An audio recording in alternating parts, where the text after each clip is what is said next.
여러분 안녕하세요. 행운의 신입니다. 오늘은 제가 그동안 시리즈로 금이 많은 사주, 수가 많은 사주, 화가 많은 사주 이런 식으로 계속해서 했는데요.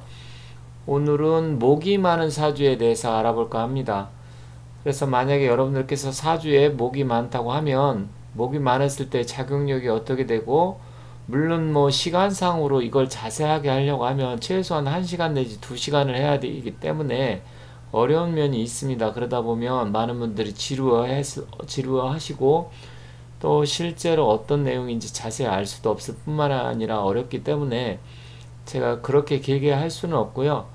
간단하게 기본적인 사항만 말씀드릴 테니까 여러분들께서 한번 잘 들어보시고, 어렵다고 생각하시면 몇 번씩 다시 한 번씩 이렇게 보시면 이해가 가시리라 생각하니까, 특히 사주의 목의 기운이 많으신 분들은 잘 봐주시기 바라겠습니다.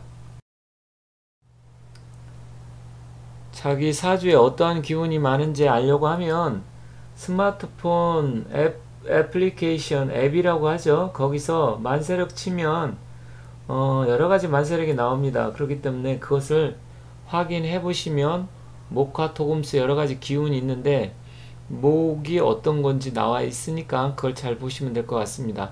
만약에 모르시면 다른 영상을 한 번씩 보시면 목이 어떤 건지 금방 알 수 있으니까 참고하시면 됩니다. 만세력을 다운받으시면 이런 모양이 나옵니다. 그렇게 되면 거기다 이름과 생년월일시 음력인지 양력인지 입력을 하면 맨 오른쪽처럼 이렇게 해서 사주팔자의 기운이 나오게 되어 있습니다. 그렇다고 하면 그 사주팔자 중에서 4개 기둥인데 맨 오른쪽이 연이고요. 그 다음 월, 일, 시, 맨 왼쪽이 시간을 나타냅니다. 그리고 일원이라고 동그라미 친 부분이 자기의 기운, 목화 토금수의 기운인지 나타내니까 그것을 보시면 됩니다. 대부분 아시겠지만 사주팔자에는 목화 토금수 이렇게 5가지 오행이 있습니다. 오른쪽 그 상단에 보면 목화 토금수 이렇게 되어 있는데, 목에는 갑과 을이 천간에 있고요. 지지에는 인과 묘가 있습니다. 색상은 청색을 주로 나타내는데, 일단 자세한 거는 여기서 말씀드리면 시간이 너무 많이 걸리고, 일단 목이라는 것은 나무의 기운, 물론 나무 꼭 나무만 나타내는 건 아니지만 일단 일반적으로 의미상 나무의 기운이다 이렇게 보시면 되고요. 특히 갑목이나 인목 같은 경우는 대림목이라고 해서 큰 기둥 같은 그런 나무를 나타내게 되고요. 을목이나 묘목 같은 경우는 화초라든지 여린목, 아니면 우리가 화분이라든지 채소, 잡풀, 꽃 다양하게 나타낼 수 있습니다. 일단 하지만 기본 성질이 약간 갑목과 을목 다르긴 하지만 목의 기운으로 분류한다는 점 여러분들께서 참고하시면 되겠습니다. 그리고 이 목의 성질은 갑목 같은 경우 굳고 단단한 성질을 나타내지만, 을목 같은 경우 굉장히 여리여리하고, 쉽게 말하면 칡넝쿨이라든지 아니면 우리가 어떤 담쟁이 넝쿨 이런 거를 을목으로 보기도 합니다. 그래서 갑목과 을목은 약간 다릅니다. 물론 밑에 주로 갑목에 대해서 성질을 나타냈습니다. 왜냐면 오늘은 갑목 위주로 많이 얘기를 하기 때문에, 갑목과 을목의 결정적인 차이라면 갑목은 위로 뻗어나가는 곡지기 인수격이라고 하는데 그런 성질이 있고요. 을목은 좀 부드럽지만 집요한 면이 있습니다. 그래서 을목이 많은 사람들은 은근히 집요하고 고집이 셉니다. 갑목 같은 경우는 일단 리더십이 강하고 할 때는 하고 화끈한 부분도 있지만, 대체적으로 갑목이나 을목은 좀 사람이 인자한 면은 있습니다. 인자한 면이 있고 어지른 면이 있기 때문에 그런 스타일이다. 그렇지만 갑목이 됐든 을목이 됐든 굉장히 강하면 리더십이 강한 편이다. 그런 부분을 여러분께서 잘 아시면 될 것이고요. 특히 을목이 많을 때는 은근히 사람을 피곤하게 하고 집요하게 하는 그런 부분이 있다는 점도 여러분께 말씀드리겠습니다. 일단 오늘은 여기 보면 갑인년, 병인월, 갑신일, 병인시에 태어난 주로 갑목이나 인목에 대해서 나오는데요. 원리 원칙을 중시 여기지만 어진면이 있고요. 이 갑목이 됐던 을목이 됐던 두 가지가 봄에 태어나면 일단은 시작은 잘하지만 마무리가 잘 안 되는 편입니다. 그런 부분도 있다는 점 여러분께 참고하시면 될 것 같습니다. 그리고 이 갑목이 됐든 을목이 됐든 목의 기운이 강하면 피부 질환이 생기거나 아니면 위장계통, 소화기계통이 안 좋은 수가 많습니다. 그래서 소화력에 문제가 생길 수 있고요. 그리고 결단력이나 추진력은 좋지만 남과는 또 은근히 자기 주장이 강하다 보면 잘 부딪히는 면이 있다는 점, 그런 부분 잘 여러분들이 인지하시면 될 것 같습니다.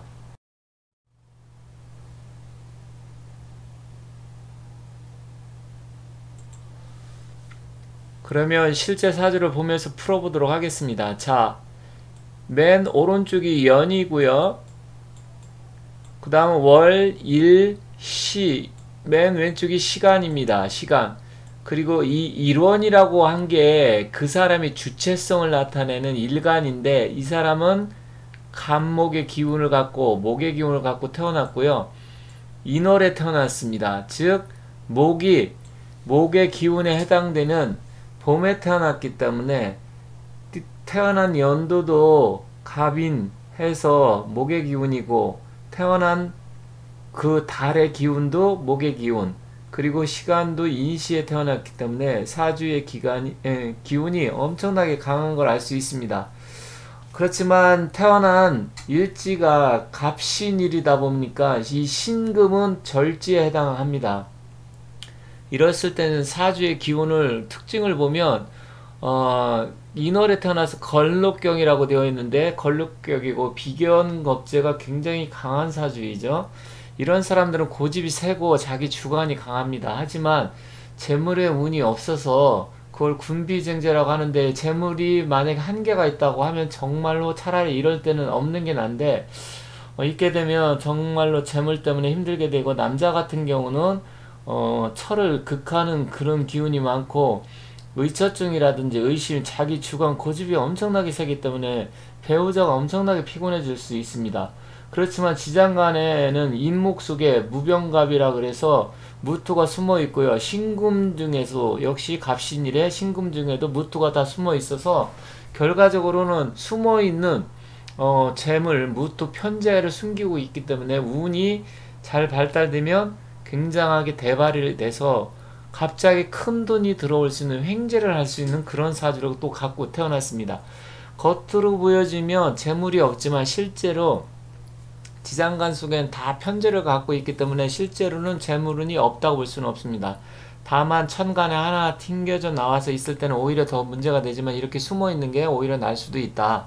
그리고 이 사람이 지금 인신충, 태어난 월과 태어난 일지에 인신충이 있다 보니까 역마충이라고 하는데, 역마살을 강하게 갖고 있기 때문에 일생이 분주하고 바쁘고, 실제로 잘하면 큰 소득을 얻어서 부자가 될 수 있겠지만, 왜냐면 식신을 양쪽에 두고 있기 때문에 천간에 식신 생재가 돼서 실제로 잘하면 큰 돈을 벌 수도 있는 사주입니다.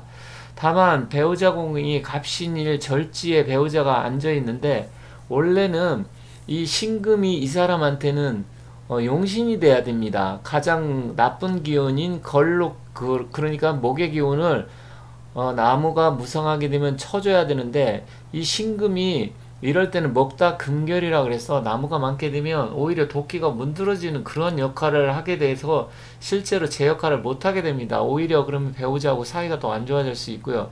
차라리 월천간에 있고 시천간에 있는 식신 병화가 이 사람 기운을 자연스럽게 설기에 빼준다는 얘기거든요. 그렇게 됐을 때는 병화를 용신으로 삼는 게 훨씬 더 낫겠다, 이렇게 보여집니다. 그래서 여기서 본다고 하면 실제로는 화토가 희신과 용신이 돼야 되는데, 일단은 신금도 나쁘진 않지만 신금이 제 역할을 못하게 된다. 그리고 실제로 배우자의 궁이 절지에 있고 배우자 운은 좋지는 않다, 이렇게 보여집니다.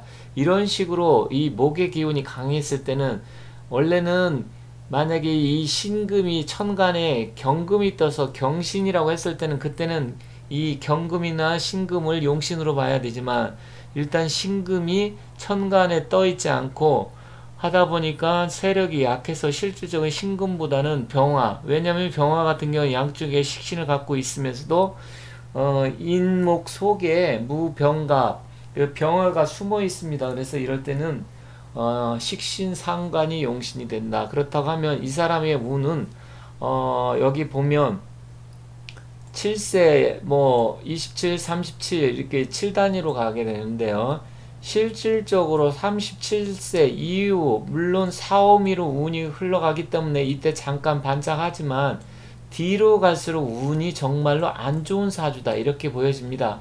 그래서 젊었을 때 이 사람 이런 사주를 갖고 있다고 하면 열심히 벌어서 젊었을 때 실제적으로 자기가 어떤 일을 잘 마무리를 져갖고 재물운이라든지 이런 걸 잘 하지 않으면 어렵겠다 이렇게 보여지기 때문에 혹시 이런 사주가 있는 사람 또 인목이 많은 사람은 그러한 부분을 잘 참고하셔서 기회가 왔을 때 잘 저축하시고 잘 마무리 칼무리 잘 하셔서 인생을 말년을 잘 편안하게 보내시기 바라겠습니다.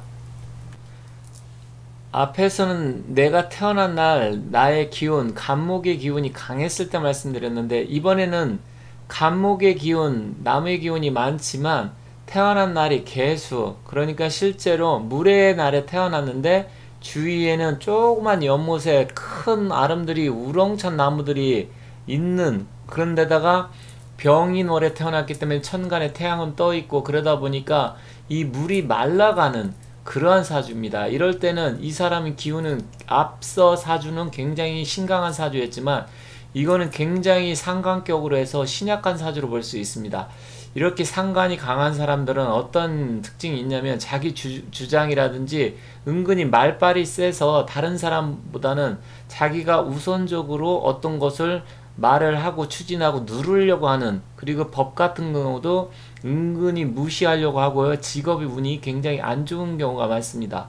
여성이 이러한 사주를 갖고 태어나면 거의 7, 80%는 이혼할 가능성이 큽니다. 그 이유는 뭐냐면 상관이 강하다 보니까 남편인 정관성을 건드려서 누르고 상관이 극을 하기 때문에 실제적으로 남편운이 없습니다. 더군다나 남자 같은 경우는 반대로 직업운이 없게 된다든지 아니면 불법적인 그런 일을 할 가능성이 크기 때문에 그런 부분을 여러분들이 잘 조심하셔야 되고요. 또 인미, 기문간살이 양쪽에서 작용을 하기 때문에 굉장히 예민하고 신경질적이면서 사주의 기운이 약하다 보니까 몸이 굉장히 안 좋을 수 있습니다. 그래서 실제로 몸이 안 좋고 몸이 자고 일어나도 굉장히 무겁다든지 두통이라든지 소화기 계통이 굉장히 안 좋을 가능성이 있기 때문에 그러한 부분을 여러분께서 신경을 쓰셔야 합니다. 너무 신약해서 이럴 때는 차라리 식상과 재성을 따라가서 그때 종격이라고 하는데요. 그건 특별격 사주에 들어가는데 차라리 나를 도와주는 금수의 기운보다는 차라리 상관이나 재성의 기운이 와서 그 용신이 되는 가능성도 있습니다. 그거는 다만 사람마다 이 자라온 환경이라든지 실제로 어떻게 인생을 살아왔는지에 따라서 달라지기 때문에 그것은 검증을 꼭 해봐야 된다. 그냥 이것만 딱 보고서 진상간격으로 해서 당신은 이러니까 일단은 너무 신약해서 일단은 종격으로 본다 이렇게 보면 안 되고요. 실제로 지금 운의 흐름을 보면 금수의 운으로 가서 어떻게 보면 모르는 사람이 보면 또 이거는 억부용신으로 보면 이 사람이 운이 좋다 이렇게 볼 수는 있습니다. 하지만 두 가지 경우의 수를 다 살펴봐야 되기 때문에 이것은 단정 짓기에는 좀 힘들고 어려운 사주다 그렇게 볼 수 있습니다. 그래서 실제로 이런 사주는 검증을 해야 된다. 다만 이 인목 속에 병화가 숨어 있고 역시 시간도 인목 속에 병화가 숨어 있기 때문에 재물의 운은 좋은데 만약에 이게 금수가 용신이다 그러면 실제로 상간 생재 그런 운이 오기 때문에 역시 어느 순간에 대발은 할 수 있겠지만 근본적으로 차의 성능으로 따진다고 하면 차의 엔진이 너무 약하기 때문에 근본적으로 큰 성능 발휘하기는 어렵습니다. 다만 이 사주를 검증을 했는데 실제로 38, 48 이 대운에 와서 금수대운으로 흘러가면서 정말로 잘 풀렸다고 하면 이 사람은 말년운이 굉장히 좋은 사주로 볼 수 있다 이렇게 보여지니까 그런 부분 여러분께서 잘 보시고요. 마지막으로 개미일주인데 이 개미라는 것은 미가 묘고입니다. 묘고다 보니까 실제로 배우자 자리가 묘에 들어간다 해서 배우자 운도 약간은 약하다. 물론 편간이 토곡수하는 그런 부분도 있어서 좀 그럴 수도 있지만 일단은 배우자 운도 그닥 좋지가 않다 이렇게 보여집니다. 어쨌든 사주의 기운만 놓고 보면 사주가 좋은 사주는 아닙니다.